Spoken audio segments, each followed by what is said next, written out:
welcome everybody. Good evening and welcome to the kickoff of the Silver State of Birding. During this time together, you'll be hearing from two birders and avian biologists coming from the two ends of the Silver State. We'll be talking about birds, birding, and conservation in the state of Nevada.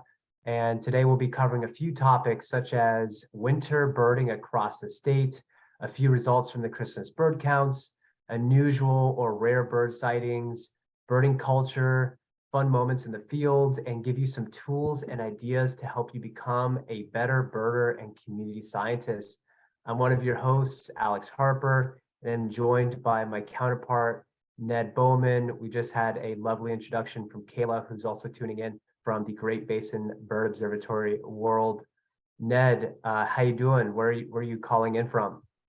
I'm doing all right, Alex. A little cold up here in northern Nevada. I'm hanging out in Reno, where we're looking at a low tonight in the low teens, I believe. What about you? Where are you at? How you doing? I'm tuning in from my studio, which is my living room in my apartment in downtown Las Vegas, or just east of the Strip. I live very close to the UNLV campus, so it's a pretty busy area. But I do have Inca doves in my neighborhood, so that's pretty cool. And of course, down here in the Mojave Desert, it's not getting as cold as it is up where you are, but we've had a pretty chilly stretch here. It's been consistently in the mid to low 30s here in Las Vegas, and outside of the city, it's been getting into the high 20s at night. So it's a little bit chillier this winter than it has been maybe in the past few winters, which is nice. Yeah, we've definitely got a bit of that going on up here as well. We've been pretty wet and snowy too. You guys been getting rain down there? We had some rain. We had some rain last week, a few days of it, and we got some snow on some of our mountains. So the Spring Mountains and Mount Charleston is they're covered in snow. There's snow down to about 4,500 feet in elevation on the north slopes of some of those mountainsides right now. So right around where the Pinyon juniper woodland community meets the Joshua trees, there's even still some snow. It's quite nice. So very cool. Yeah. So what's it doing for your birds up in the northern part of the state? Tell me what's going on. Well, I think a lot of the snow is pushing some of our mountain birds down slope. We've had a handful of fox sparrows hanging out in Rancho San Rafael Park, and they're not typically around there in the wintertime. We've got a bit of a calm stretch at the moment, so sort of our usual expected winter visitors. We've got some interesting gulls showing up at the Sparks Marina. We've got our dark-eyed juncos and white-crowned sparrows have completed their invasion of the neighborhoods. Lots of big flocks of robins roving around, raiding fruit trees, hanging out with the waxwings. But yeah, I was doing some birding at Sparks Marina this past weekend with a few folks. We had a little bit of a gull workshop, but I think the low temperatures scared a lot of potential participants off. Yeah, you're saying that it was like 19 degrees the other day when you got out there? Yeah, 19 degrees, and it was actually almost 10 degrees warmer than the day before. There was a woman showed up who was initially going to come to both walks, but decided to come on the warmer day. So a balmy 19 degrees enticed her to come out. Hey, yeah, I mean, those gulls aren't going to watch themselves. So what did you get out there? Ringbill gulls, California gull, herring gull, anything interesting, anything unusual? Yeah, well, we had a Thayer's gull, which is not particularly unusual for where there's usually a few Thayer's gulls around this time of year. There was an unusual hybrid gull, a glaucous wing western, which I should specify is not an unusual hybrid, is one of the most common hybrid gulls of hybrid gulls, but for us to get one here is a little out of the ordinary. Yeah. So that was pretty neat to be able to point out to folks. But when we saw so here I've got some photos of a Thayer's gull. And the one we saw was actually a second cycle bird. So it had a bit of light gray in the mantle. It wasn't this all brown checkerboard pattern kind of dealio.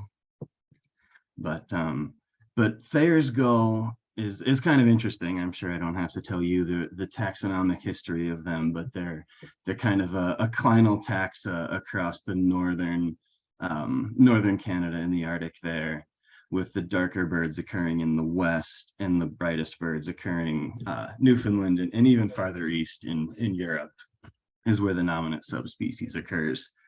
But they recently split these guys up, or I'm sorry, lumped them is what happened recently, where Thayer's used to be recognized as a different species and is now part of this single clinal species. It is in fact an Iceland gull. So I thought it would be fun to share these photos that show a few examples of the variation within this now single species. Yeah, yeah, I remember maybe that was 3 years ago or 2 years ago where they lumped the Thayer's gull into the Iceland gull, and it caused this huge uproar amongst birders because people, of course, lost a bird off of their life list or their state list or their county list or their year list or their day list.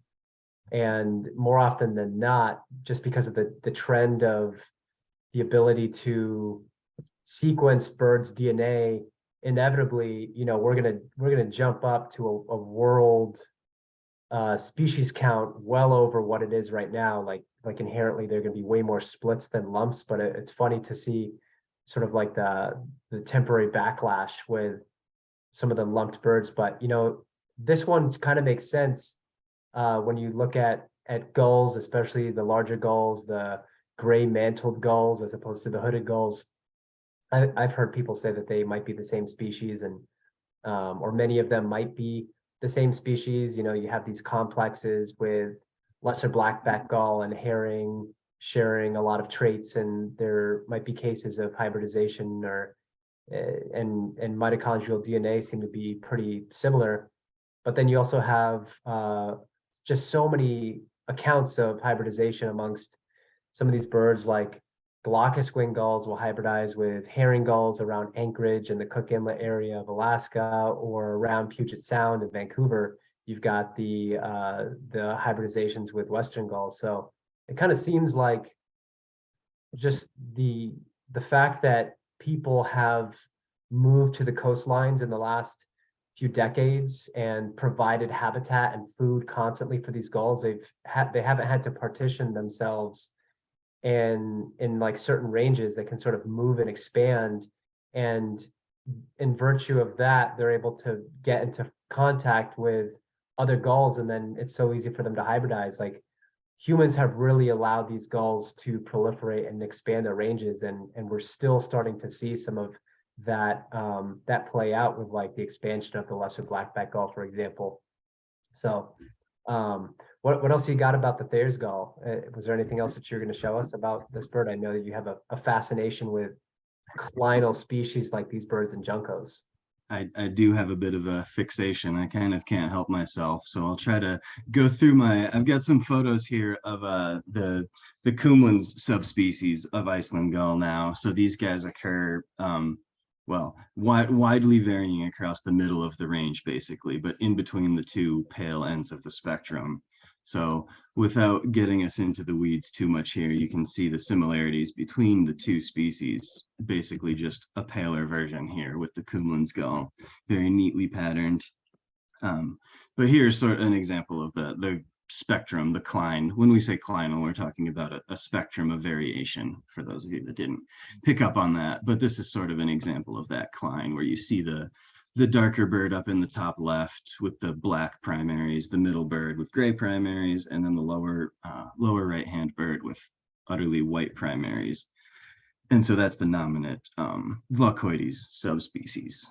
So, but yeah, like you said, Alex, I have a fascination with these clinal species, and I've got another example for you guys. I mentioned our junco invasion that occurs every winter. So for all of us up here in Reno, we've got juncos at our feeders and in our backyards, and most typically we're seeing juncos of this subspecies, the Oregon subspecies, which has these features you can see in all these photos: the nice clean cut hood contrasting with the back color and the chest color and the flank color, and the flank color being mostly with that pinkish, brownish, orangish, whatever color you see there, that lighter colored pinkish wash with a little bit of gray mixed in, and depending on your lighting will sort of affect your perception of this. But this is our sort of expected Oregon subspecies around here. And we got at the fact that we're talking about a clinal situation here. So I'm just going to jump to this middle page here, showing our middle variant, the Cismontanus or Cassiar junco, which is sort of a taxa of maybe disputed stability, where most people recognize that it's a self-sustaining isolated population, but those same people also recognize that there is hybridization still occurring between the two forms involved, which are the slate colored. This is the other form involved. This is the slate colored, and this is the intermediate form, the Cismontanus, and back to the Oregon. So just to sort of highlight the sort of in-between nature of the features of a lot of these birds. And I think you see some of these guys down your way in southern Nevada, Alex, right? Yeah, if one is paying attention, and admittedly, I have not been paying close attention, and then once you brought this to my attention a couple weeks ago, I started to look and was able to track down a Cismontanus, kind of hiding amongst the more expected Oregon juncos at Corn Creek. So finally was able to see one. Who knows how many I've overlooked in the meantime. And juncos are interesting, and I think a lot of people are kind of perplexed by them, and fox sparrows as well, song sparrows, how these birds can exhibit some pretty variable field marks and bill morphology and even songs, but they have these wide ranges, all these birds. And you're right, it's a spectrum. It is clinal. You have birds that are sort of in the middle of a range of either end of sort of representatives from the same species, and that middle bird will have traits of birds from either end, but the birds at either end might look very different from the opposing bird. So for example, like an Oregon junco has traits of many of the other juncos, but to me the slate colored is so unique, or the gray headed is so unique because it has that orange in the back. But yeah, these birds are perplexing, and if they get split someday, I won't be surprised. If they stay as they are as the same species, I won't be surprised either. Yeah. But Well, I was going to say, for us in the Las Vegas Valley this time of year, we have mostly Oregon juncos, and then there are a couple slate colors in there. And interestingly enough, the gray-headed juncos that breed in the mountain ranges, they don't really come down into the valley all that much in the wintertime. They kind of stay up at high elevation. Yeah, I've noticed that too, because throughout the state of Nevada, the gray-headed is, and in a lot of eastern and central Nevada, the gray-headed is the typical breeder. Yet when you go visit places like Winnemucca, Elko, other towns throughout Nevada in the wintertime, you're seeing Oregon juncos in the winter, which Oregon juncos aren't breeding in those parts of the states, but they spread a lot farther and wider during the winter. But like you were talking about, paying attention to these guys, there's a lot of subtle field marks, and it sort of puts us birders in an interesting position of where basically determining where we're comfortable drawing the lines between these taxa. When you've got an example at the far end of the spectrum of variability, there's not too many people that are going to dispute it. But then you have a lot of examples of in-between birds, and particularly with the juncos, the females, that people are not so comfortable identifying the subspecies. Interesting. But yeah, like you were saying, they might be split someday. So that sort of highlights the importance of paying attention to this subspecific variation, and not just in the field marks. Like we can talk a little more about the field marks that define this cismontanus junco, but sort of the behavioral marks too. Like we were just talking about the gray-headed juncos that seem to be pretty sedentary and resident. So I'm sure there's some genetic differences playing in there that why they're so sedentary versus slate coloreds are the breeding species in the East Coast and throughout the northern boreal forest. Like, why do they come all the way down here in the winter, as well as the Oregons? But the gray-headeds that breed, like you said, in the mountains right outside of town, they don't come down. These are the big questions that keep me up in the middle of the night. One or two in the morning, I'll wake up in a deep sweat and have some sort of question like that. So I kind of want to switch gears here and talk about Christmas bird counts. And we had Christmas bird counts just take place down here in Southern Nevada. We have 6 of them that Red Rock Audubon Society sort of moderates. And I know that you just had yours up there. Did you have any interesting sightings? Any like northern shrikes, Bohemian waxwings, rough-legged hawk sightings, like high numbers of rough-legged hawks? Why haven't you gotten a snowy owl yet, like Southern California did? What did you get up there? What's exciting? Well, these are all good questions, Alex. These are all good questions. Why can't we have a snowy owl? Is it so much to ask for? No, as expected, no snowy owls up north, no snow buntings. No, and I didn't come into any Bohemian waxwings, although some folks on the Winnemucca counts came into some Bohemians, but they were not around Elko. No, I've got a photo here. This one here pretty sums up the Elko count pretty well. So yes, we did see northern shrikes, but it was also so cold and so socked in with clouds that this is pretty much what the whole day felt like. And then at about 2 o'clock, the sun started to come out and we thought about thawing out. And then as the sun started going down again, the fog rolled back in. I think we started at -13 and warmed up to somewhere in the single digits below 10 degrees. So it was not for the faint of heart up there. Perfect northern shrike weather, though. Yes, absolutely. And some raptors too. I don't know if you had any interesting raptor sightings down there. We actually had a northern shrike sighted at Brannigan National Wildlife Refuge, and that's pretty far south for a northern shrike to show up. Not a bird of prey, of course, but I like to joke that the shrikes have aspirations to be birds of prey just through their attitude and their diet, their life history.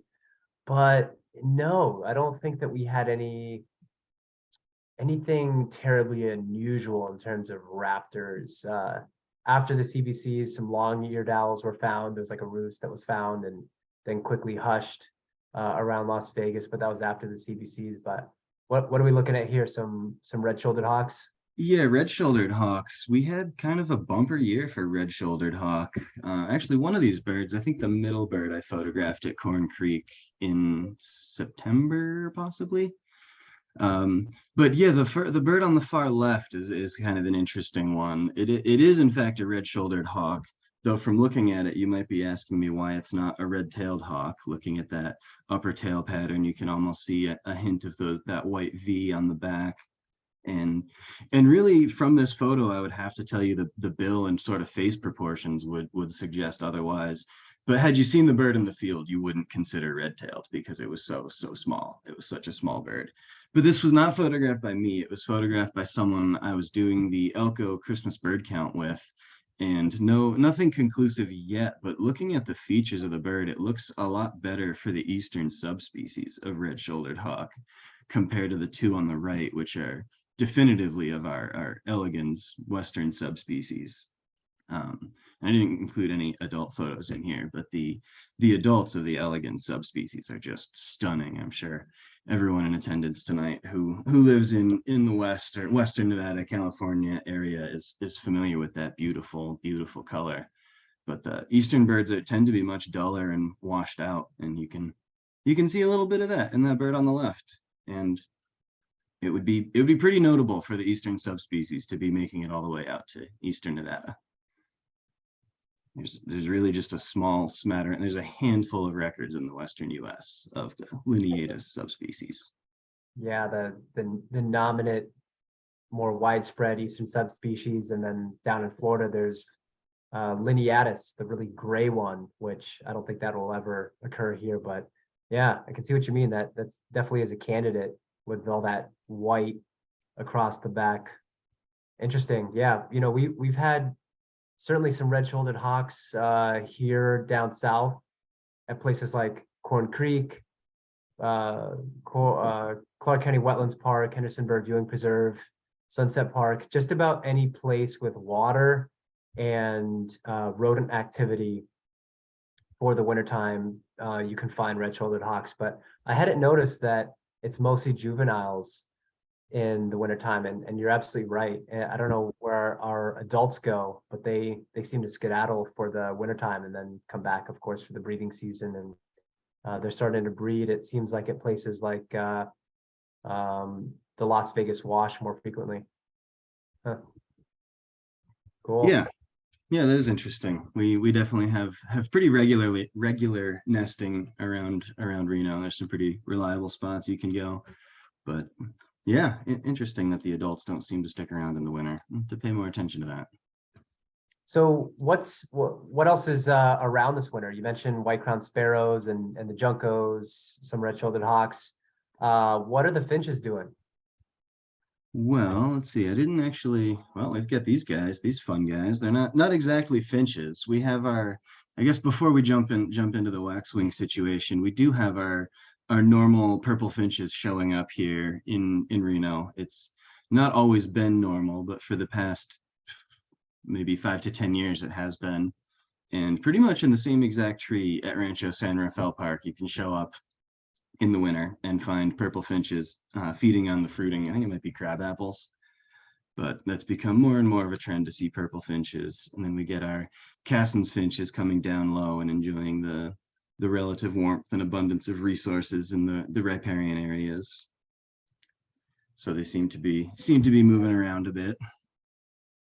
I was having a brief email exchange with a man named Matt Young, and he researches finch movement, and he's really keen on figuring out what the primary food sources for each finch species is across North America, ranging from goldfinches to siskins and crossbills, figuring out what their main food sources are doing, and then coming out with those predictions on where finches might be moving around and the places that may not get finches. And something I've noticed this year is pretty much an absence of pine siskin.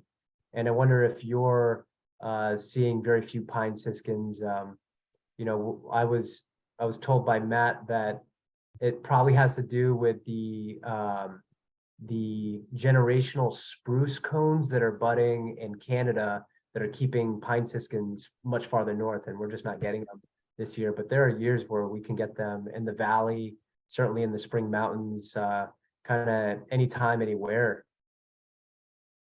Yeah, very interesting. That is true. We typically do see more siskins down lower in the wintertime. I haven't seen a whole lot this winter.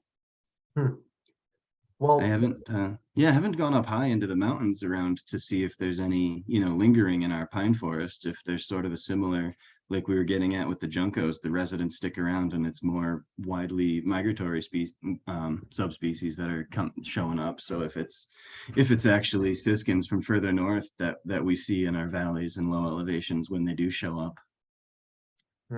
Yeah, that's interesting. Yeah, we're what we are getting this year are more red crossbills in the Las Vegas Valley.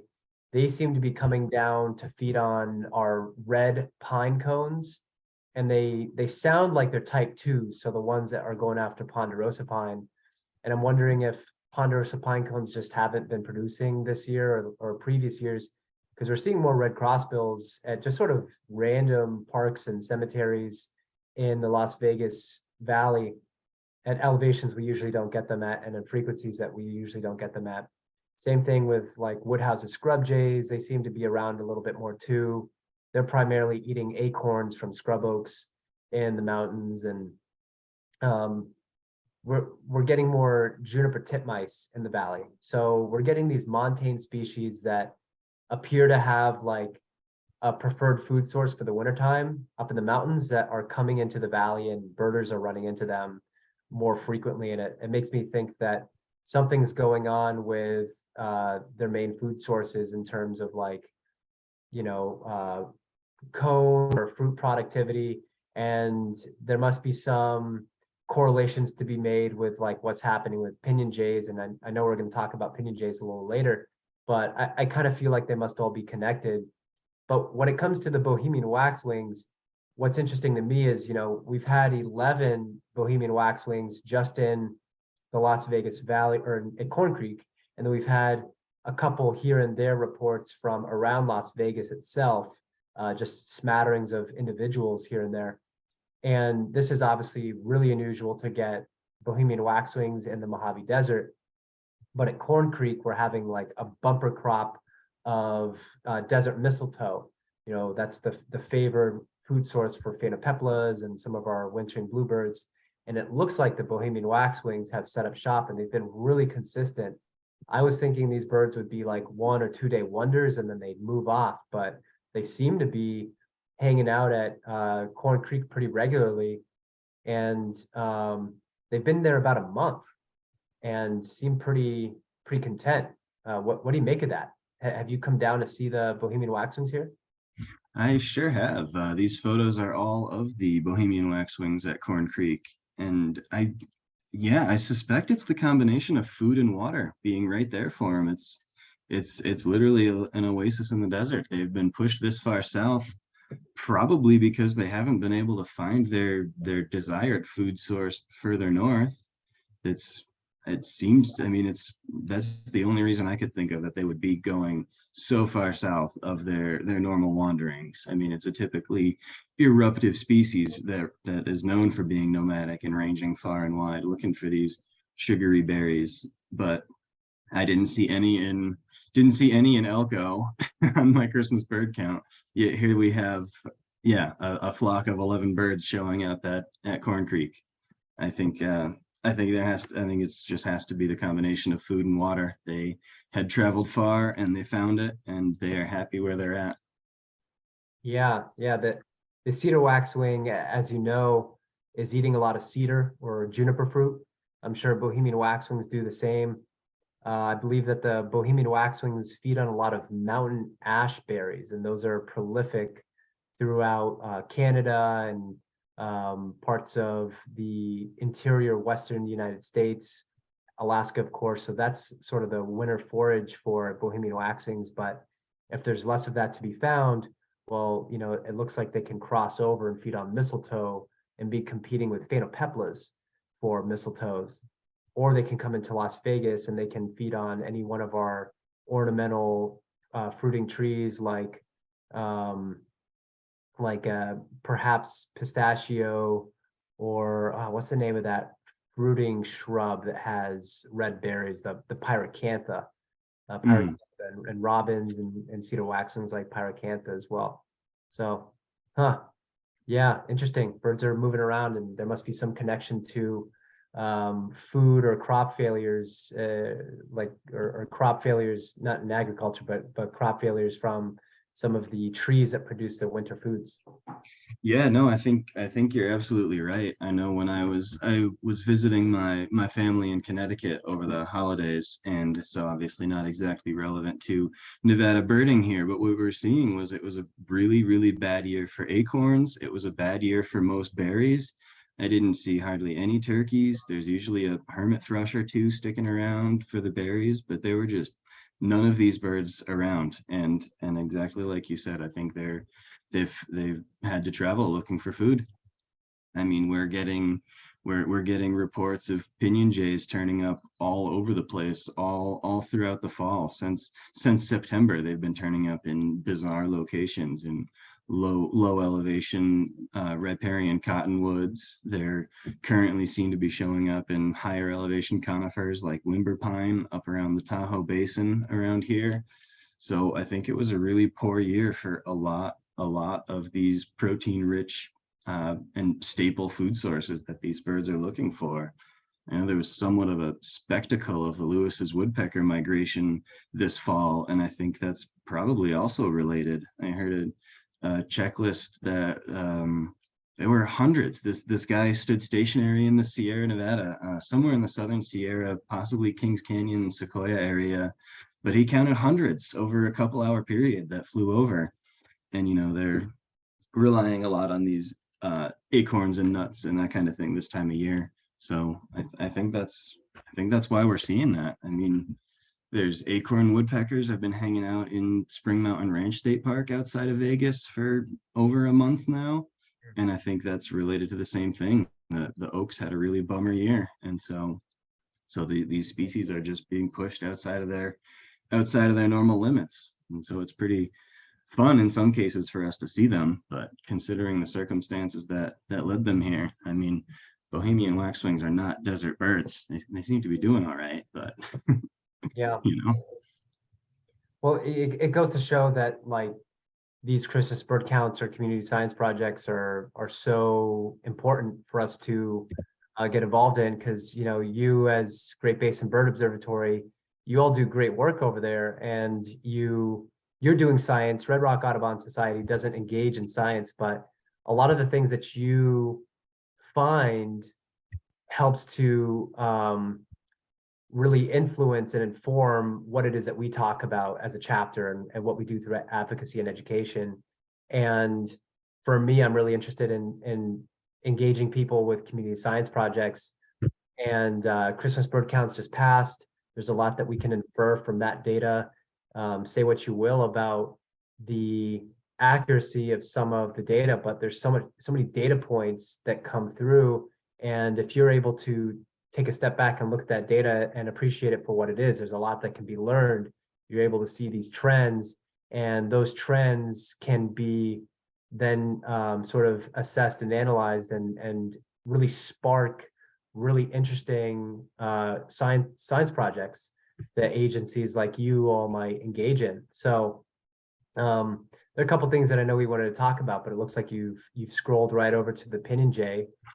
Well, you started talking about Pinyon Jays. Yeah, that's kind of like our mascot for the state of Nevada. So what I'm seeing here for those that don't know what you're looking at, this is a Pinyon Jay that is flying off with what looks like a pretty fresh pinyon pine cone to go cache it somewhere. So we've got Nevada Birdathon coming up in May, and GBBO has a couple projects going on with Pinyon Jays.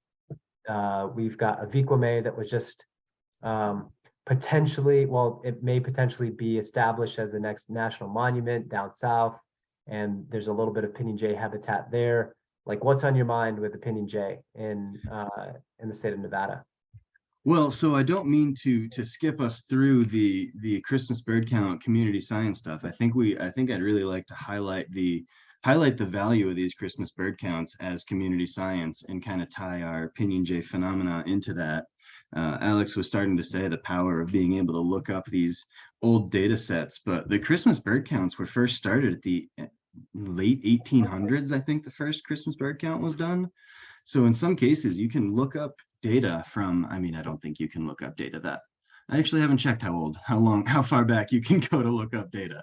But for these Nevada circles, I've been looking up data from the 80s for them. So it's at least interesting to see these trends through time. And it's just hugely powerful thing that we can all do as birders to contribute to the scientific body of knowledge. And so the reason I jumped forward, you might have noticed a few of those photos of, we talked about some of those species, and some of them were oddballs turning up on these Christmas bird counts. But the reason I jumped forward to the Pinyon Jay slide was as we started talking about community science. That's sort of one of the big pushes here at GBBO recently has been our Pinyon Jay community science program.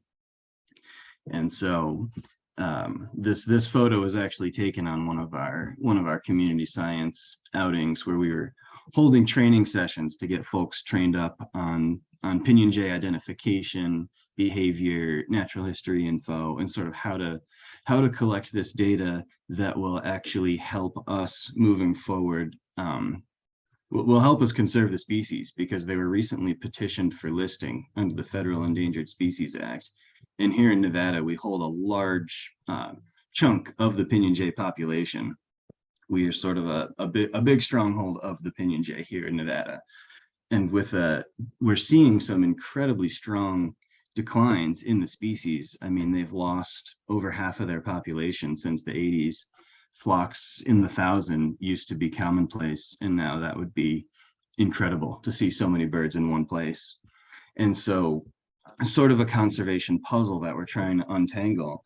And to get at that, we've launched this community science initiative, because the pinyon jay is such a difficult species to study, whereas we're able to get out and sample songbirds and get pretty good density estimates and population info based on their behaviors, where they're, territorial songbirds. They regularly space themselves out. You can apply statistics and formulas to get a good feel for numbers.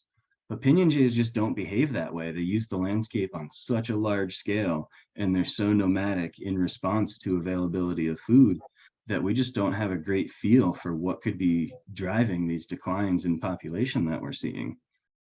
And so this community science program has, the power to get at all of this data. It allows folks to help us get at the data, but it also just gets people out looking at pinyon jays into different places than one would typically be birding, because the pinyon juniper woodland isn't necessarily the most exciting habitat type to bird. It's not the birdiest location I could think of.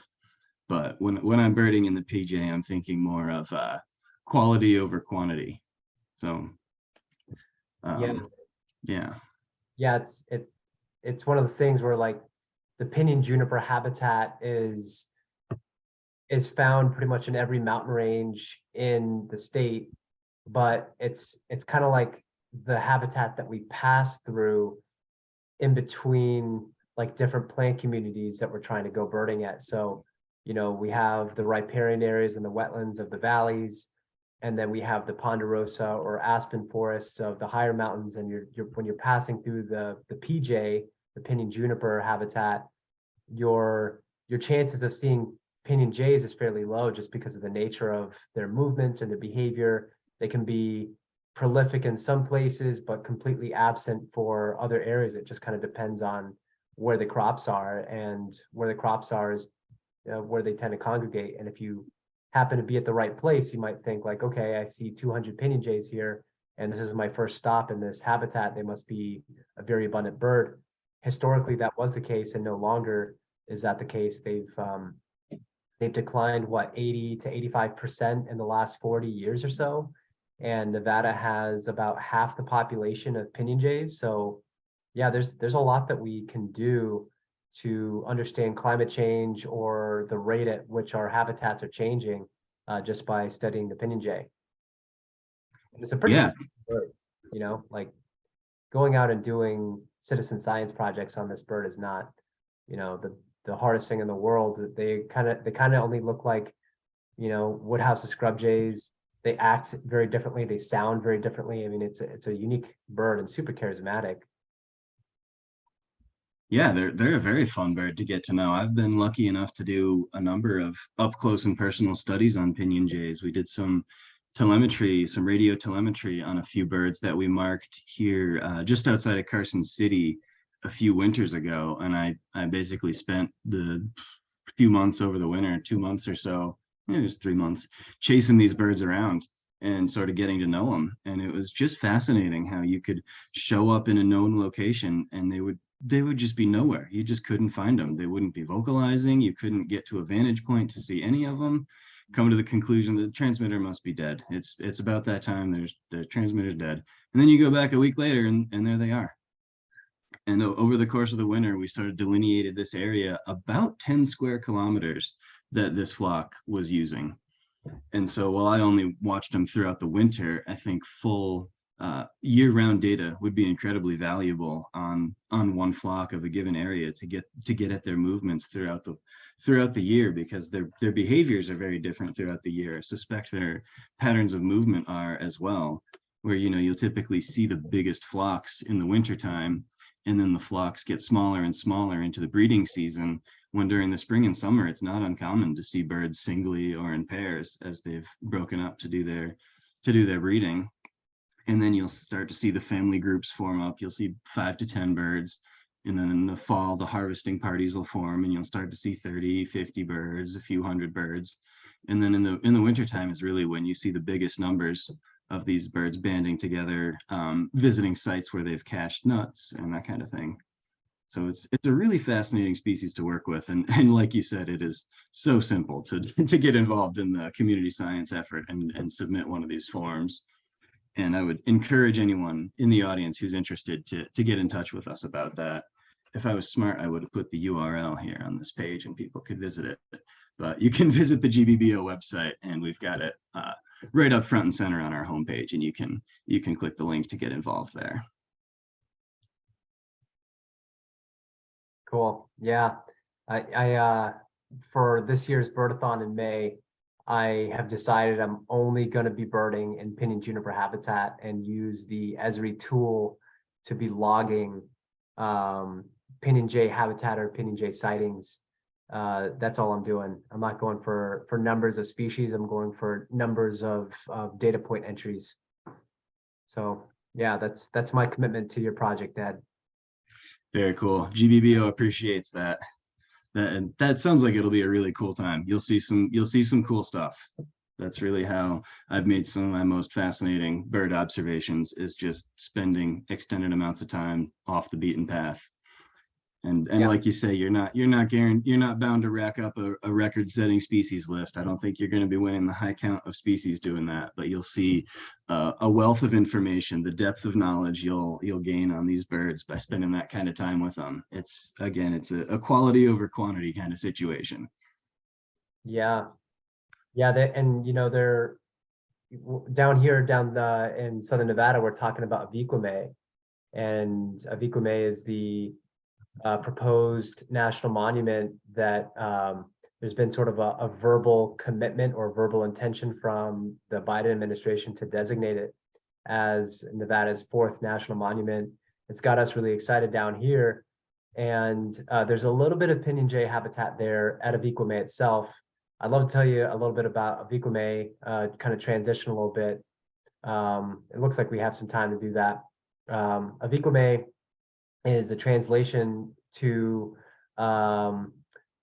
Spirit Mountain, and Spirit Mountain is south of Searchlight. It's very close to Laughlin and Bullhead City in Arizona, and Avi Kwa Ame is the origin point. It's kind of like the Garden of Eden to 12 human-speaking tribes from that area, including the Mojave people.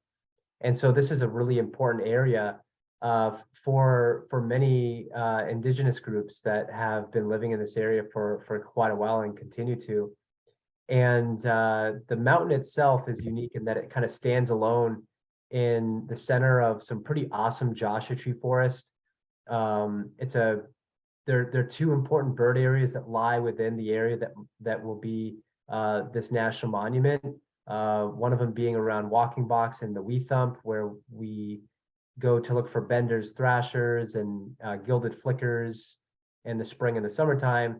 And well, you can find gilded flickers there all year, but Bender's thrashers just in the breeding season. And then we have the other IBA, the important bird area, being in the cat claw washes along Spirit Mountain, so Avi Kwa Ame. And that's important because of the amount of mistletoe, which is accommodating phainopeplas. And what's really important about this location is that if it is designated and protected permanently, it'll be sort of an extension of protected habitat that goes from the Mojave National Preserve in Southern California all the way to the Lake Mead National Recreation Area.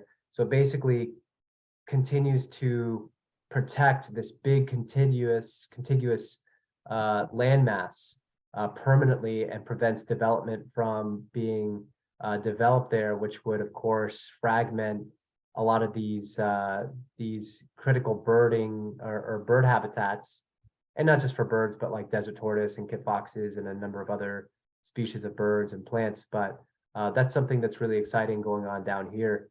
And I know that GVBO does some thrasher surveys in this region too, looking for LeConte's and Bendar's thrashers, which are also experiencing some population declines.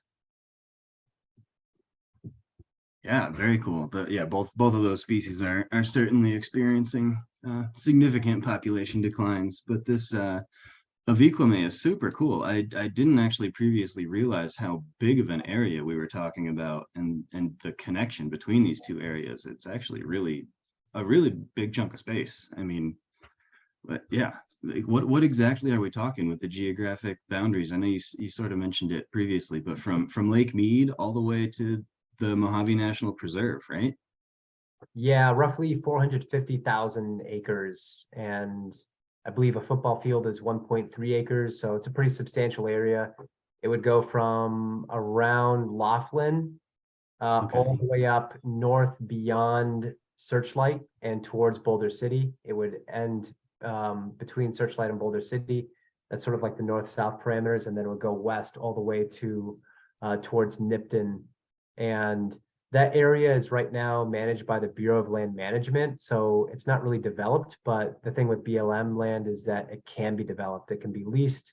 It can be sold off to renewable energy sources. And, we do need more wind and solar facilities or some sort of carbon neutral energy source.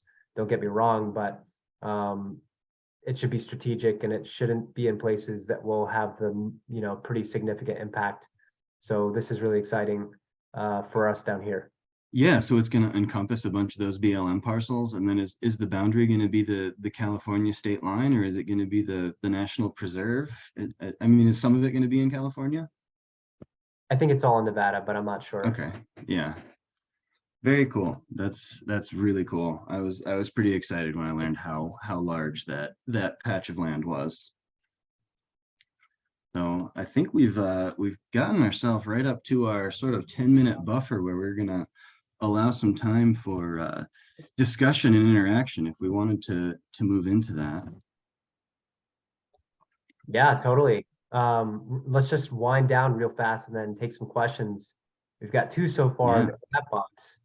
But we've been talking about the emotion of awe recently, and that's something that I think about quite a bit. Awe is an emotion, something that captures our attention and moves us in a way that kind of takes us out of whatever we're thinking about at a certain moment in time, and completely puts attention onto something that just changes the way that we're thinking about a certain object that we can observe. So, birds are great for that, just because,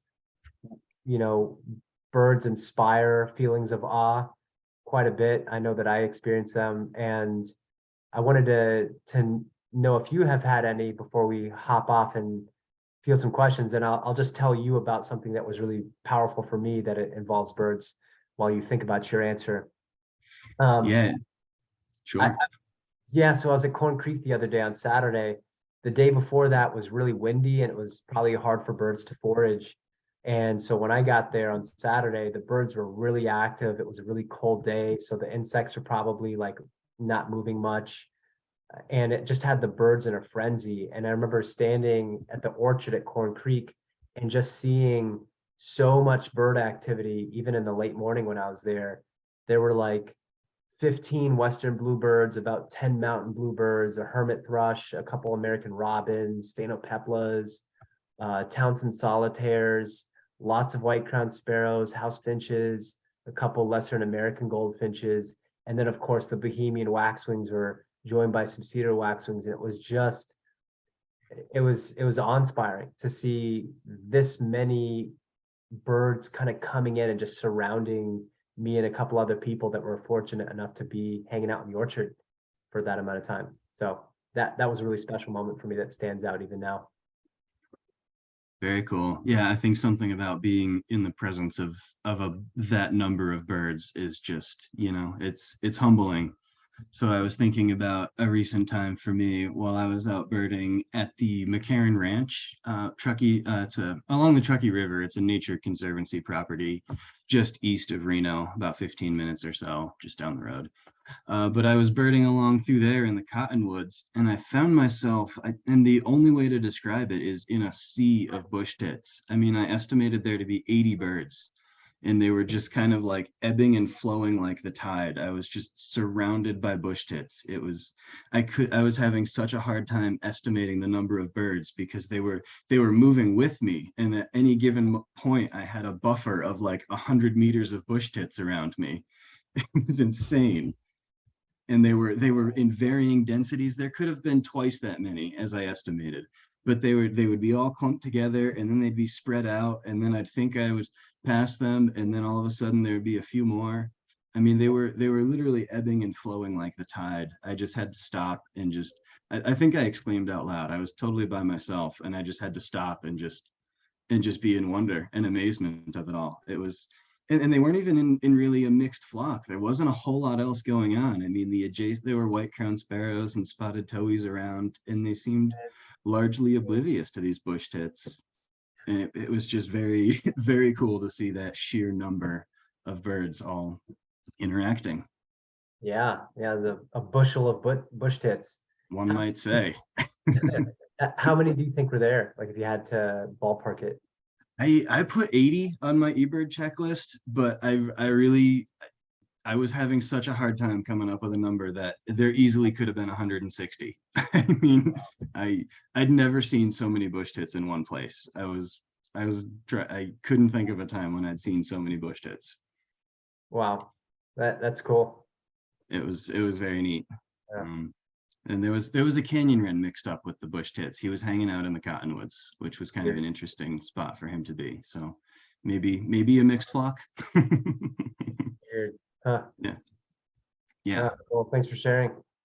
Yeah, it's very cool. I think birds have the birds are a great vehicle to deliver those moments to everyone every day when you get out and spend some time with the birds. Totally. Well, yeah.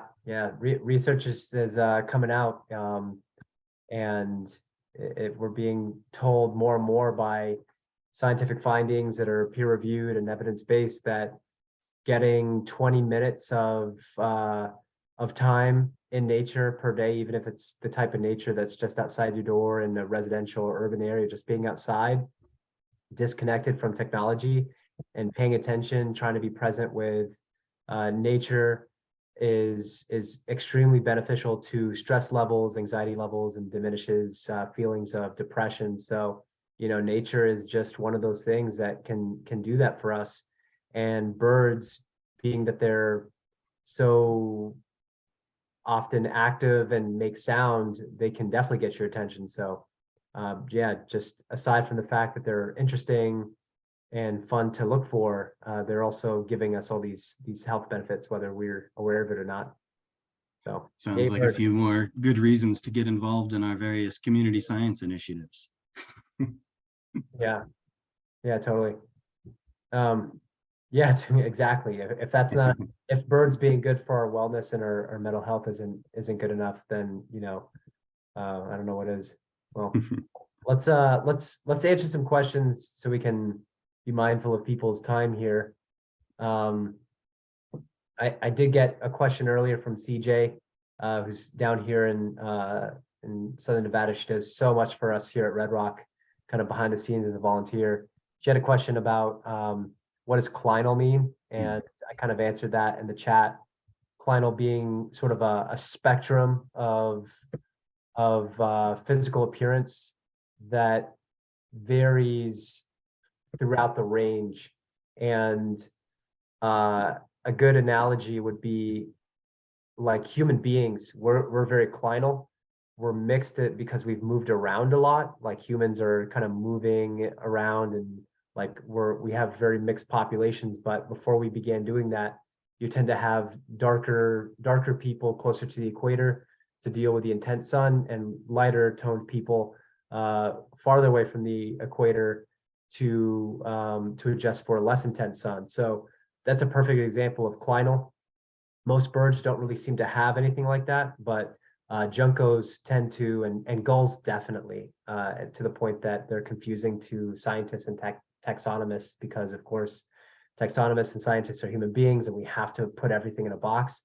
And sometimes things don't fit neatly into those boxes. And gulls kind of have a scratch in their heads. Yeah. I think a lot of hybrid taxa have us doing that. I was talking to a friend of mine who suggested it's useful to think of them in terms of what did he call them? Evolutionarily significant units. Yeah. Instead of thinking of things as a given species, it sort of allows you to think about these species complexes and not get bogged down in is it slate colored? Is it Oregon? Is it, yeah. Mm. But I flip back to my slide of the Iceland gulls to highlight the clinal variation there, that all these three birds are considered by current taxonomic standards to be the same species, and the variation you see among them is subspecific variation along a geographic spectrum or a cline. So Yeah. So, okay, cool. Yeah. Well, so Brian had something for you in terms of the number of years that the Christmas bird has been going on, 123 years. So I think we started in 1900. It began in New England and then radiated down into all the US and other parts of the world. Lampier Christine has placed the Pinyon J Community Science link, which is really helpful. You can find that in the chat. Thank you, Christine. And then Brian is on his way to Elko next week, and he's been told to not expect much in the way of birding. What might he see? That's definitely something for you, Ned. Oh, sure. Yeah, well, what you're likely to see, let's see, what did we see on our Christmas bird count? There was actually a lot of eagle activity out there. We saw a handful of both golden and bald eagles. If you get to the South Fork Reservoir, the state recreation area is a great spot to look for eagles and wintering waterfowl if it's not totally frozen over like it was during our Christmas bird count. There were a few little potholes of open water in which hundreds and hundreds of ducks were all piled on top of each other. So depending on the ice, it can be good to look for waterfowl, raptors. What I would be keeping an eye out for if I were headed to Elko right now would be rosy finches, because they are a species that gets pushed down from the mountains during the winter time. They typically inhabit these very inhospitable alpine snowfields, and then they sort of rely on these lingering snowfields during the breeding season, and a lot of times are pushed downhill and checking out people's feeders for food resources in the wintertime. So actually the black rosy finches are the species that breeds near Elko in the Ruby Mountains there. But this time of year, you can also see wintering gray-crowned rosy finches that breed much further west along the west coast and in the Carson Range outside of Reno. So I'd be looking for rosy finches at people's feeders. Northern shrikes are around. You've got a chance to see black-capped chickadee, but again, they're more of the chickadees are mountain chickadees there. But we do have small numbers of black-capped chickadees that breed and reside in that eastern and northeastern part of the state. So hopefully that's maybe vaguely helpful of what to look for when you're in Elko, Brian. If you had anything more specific, feel free to type that in and I'll try to hone that in for you. Got a question from Craig Dodson. I guess maybe it's not a question, but maybe something that you probably have some thoughts about, Ned. So Craig says that there has been a large flock of pinyon jays, about 50 plus, in the Sierra Valley for a month or more, even through the atmospheric river events. Pretty unusual for us. Currently in Calpine, but I've seen them around a few other areas on the west side of the valley. They seem to be feeding in pines. Yeah, we've been seeing a lot of that, and I suspect that they have done most of their I suspect they are feeding in the pines. I suspect they're harvesting caches. A lot of times the pinyon jays will cache nuts in the nooks and crannies of the bark, the big sort of platy ridges of our Jeffrey and ponderosa pine, and even sometimes in the juniper and pinyon pines as well. But they'll typically, not typically, they'll frequently cache up there. I suspect in situations where they're worried about snow cover, because a lot of the times they will cache in the ground as well. You'll see them burying seeds and retrieving seeds from ground sites. But I think a lot of the times they're strategic about the sites they're using. And I think they're using ground sites with southern exposure that get more sun, that are less likely to be covered by snow. And in areas where snow cover is a factor, I think they're increasingly looking for cache sites that are a little higher up. So but yeah, as we alluded to earlier, it was a terrible pinyon pine nut crop most everywhere. So that's typically what gets them through the winter. So they're having to do some quick thinking, and they're incredibly opportunistic and adaptable and smart birds. So that's why they're taking up these opportunistic foraging and sort of behavior patterns, where they're just turning up all over the place because they'll do what it takes to get fed. They're survivors. Yeah, these corvids, they have these really dense prefrontal cortexes. So there is some top-down thinking that they're able to work through, which is unusual amongst the bird world. So they have very dense brains for birds. And what can happen is they'll have a growth in their hippocampus. So that's the area for spatial memory formation, and that will become more robust and help them throughout the wintertime when they're caching food to remember where they stored them. But I believe that they're missing about 10% of what they store throughout the wintertime. And so they do forget, but for the most part, they're able to remember where they've placed thousands of different food stashes for the wintertime. That's something that many birds that are adapted to harsh winters can do. Chickadees can do something like that. Nuthatches will also do this. And then in the springtime, their hippocampus will sort of shrink or diminish in density. So there are less neurons and less neuron activity going on in that part of the brain that's associated with spatial memory that allows them to do some really extraordinary things. But like Ned's saying, they are smart, and they can adapt to a degree. To a degree, they can adapt and make things work. And real quick, it seems like there's I've got a couple notes here that the chat might be disabled, but the question and answer does work. So my apologies, or our apologies if something was put into the chat and we haven't gotten to it. But you can feel free to put them into our Q&A, and we'll try to get there. Yeah, sorry about that, everyone. I just noticed that. I pulled up the chat and it's blank for me. So anything that's been typed into the chat, I'm not seeing. I don't know if it's on the bottom, you can select who can see, but I'm not sure. I'm not sure what was going on there. So my apologies, everyone. It was just enabled, so happy to hang out and continue to take some questions or comments. I see the webinar chat is working. Kayla is testing and things are firing. Yep, looks to be good. I can see those messages on my end. Cool. Well, we can start to wrap up, and if another question pops in, happy to take it. But Ned, this is so fun. We've got another, I'd say, month or so of true winter bird activity down here.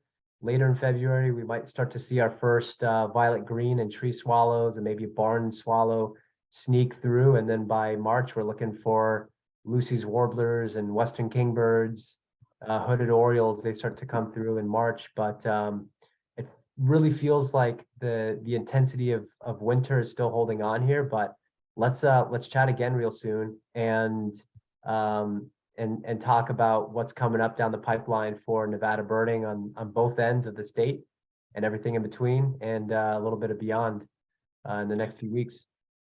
Yeah, I like it. You keep an eye out for those swallows. We're still looking for gulls and maybe even a snow bunting or a redpoll up here. Yeah, yeah, yeah. That'll be nice. We're we're getting a couple lesser blackback gulls and swamp sparrow sightings. Of course, the Bohemian waxwings are kind of the highlight of the wintertime so far. But other than that, it's been kind of a slow winter for very rare birds, which is surprising given how many birders there are birding this year versus last year's. Just so many people are new to birding and they're getting out there and they're uncovering lots of cool stuff. So very exciting to be a birder. Yep, I think it's I know. awesome. Loving to see that pick up. It's good. Yeah, totally. Well, Oh, hey, thanks everyone for chiming in and tuning in, and we'll do this again. yeah, thanks, Alex. This was fun. Looking forward to the next time. Yeah, all right, we'll stay in touch. I'm sure we'll be texting by tomorrow. Yep. All All right, right, Chad. For presenting, guys. That was awesome. And thanks everyone for joining. And we'll see you guys all next time. Have a good night. Good night.